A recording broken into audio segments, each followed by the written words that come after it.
Assalamualaikum warahmatullahi wabarakatuh. Kami dari kelompok 5 yang beranggotakan Ahmad Lutfi Firdaus, Aisyah Muludiah, Maharani Agisti Hardianti, dan Oriza Sakerotudikma ingin menjelaskan tentang perkembangan Mu'jam Arabi yang bertepatan dengan sistem sajak. Baik, langsung saja. Baik, yang pertama yaitu pertumbuhan leksikografi dalam bahasa Arab. Jika dalam bahasa Inggris leksikologi dinamakan leksikologi yang berarti ilmu atau studi mengenai bentuk, sejarah, dan arti kata-kata. Menurut istilah, leksikologi adalah ilmu pengetahuan yang mempelajari seluk-beluk makna atau arti kosakata yang termuat atau akan dimuat di dalam kamus.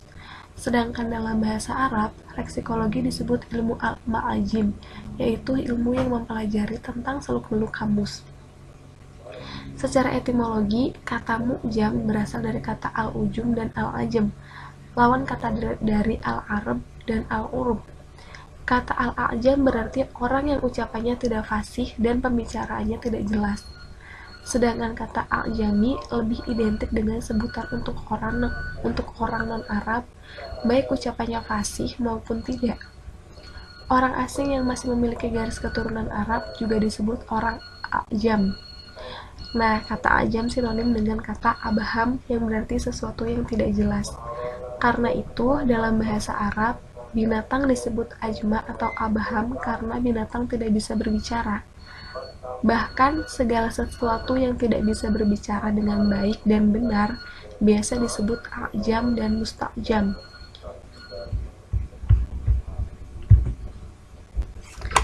Nah, dalam bahasa Arab ada beberapa istilah yang dipakai untuk menyebut kamus, yaitu mu'jam, mu'jam kamus, fihris, mausu'ah atau ensiklopedia, dan musrid atau bisa disebut dengan indeks atau glosarium.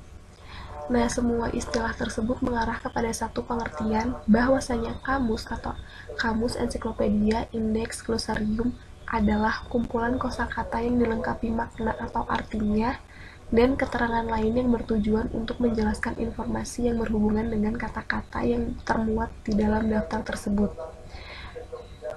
Semua kosakata beserta maknanya disusun secara teratur, berurutan berdasarkan sistematik tertentu yang dipilih oleh penyusun kamus untuk mempermudah pengguna atau pembaca dalam memahami makna dan informasi tentang kata yang dicari.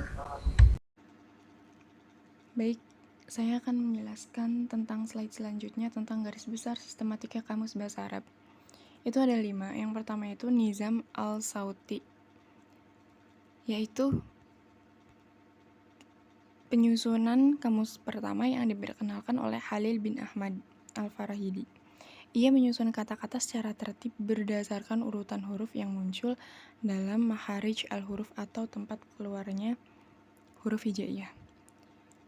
Adapun sistematikanya sebagai berikut. Yang pertama itu asas tartib al-huruf, yang kedua asas taksim al-bina, yang ketiga asas taklib al-kalimah. Yang kedua itu nizam alfabai al-has atau sistem alfabetas khusus, yaitu sistem penyusunan urutan kata-kata dalam kamus berdasarkan urutan huruf hijaiyah yang telah disusun oleh Nathar bin Ashim. Urutan sejak alif, ba, ta, tha, dan seterusnya hingga huruf ya, seperti kita kenal saat ini. Yang ketiga itu sistem sajak. Munculnya kamus bahasa Arab yang menggunakan sistem al-kafiyah atau sistem sajak ini merupakan perubahan besar-besaran dalam hal sistem, sebab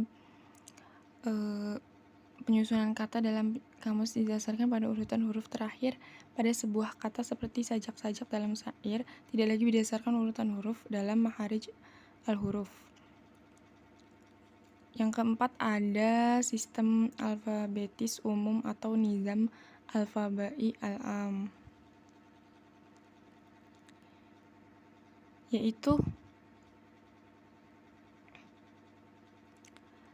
penyusunan kata dalam kamus berdasarkan urutan huruf hijaiyah yang kita kenal hingga sekarang. Yang kelima ada sistem artikulasi atau nizam al-nutqi.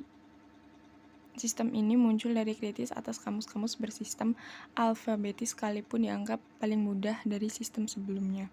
Tepatnya sejak Al-Kafiru menyusun kamus berjudul Al-Kulliyat dan Al serta Al-Jurjani dengan kamusnya Al-Tarifat.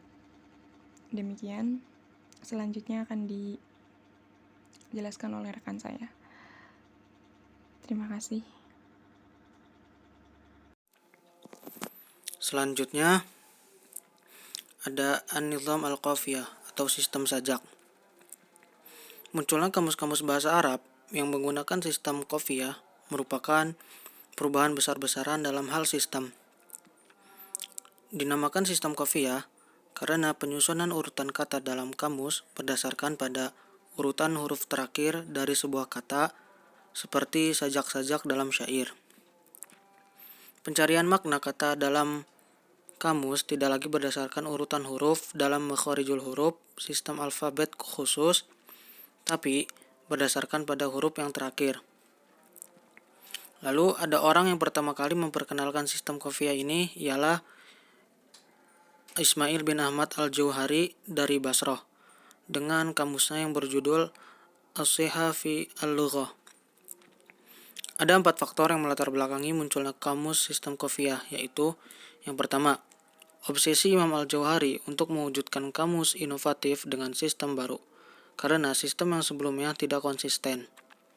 Yang kedua, kebutuhan masyarakat sastra terhadap kamus yang bisa menghimpun kumpulan kata yang memiliki sajak yang sama. Yang ketiga, kata dalam bahasa Arab tidak bisa lepas dari proses yang namanya derivasi atau istiqaq. Yang keempat, munculnya banyak karya-karya sastra seperti prosa, syair, dan lain-lain yang memakai akhiran huruf yang sama. Selanjutnya ada 4 kamus yang menggunakan sistem Al-Qafiyah. Yang pertama, kamus Al-Sihah fi al-Lughah. Penyusunnya itu Ismail bin Ahmad al-Jauhari, Farab di Turki pada tahun 393 Hijriah. Yang kedua, kamus Lisan al-Arab. Penyusunnya Ibnu Manzur di Mesir pada tahun 1232 sampai 1311 Masehi. Yang ketiga, kamus Al-Muhit. Penyusunnya Al-Fairuz Abadi Karzin di Iran pada tahun 1329 sampai 1415 Masehi. Dan yang terakhir, kamus Tajal Arus. Penyusunnya itu Murtado Al-Zabidi Zabid di Yaman pada tahun 1145 sampai 1205 Masehi.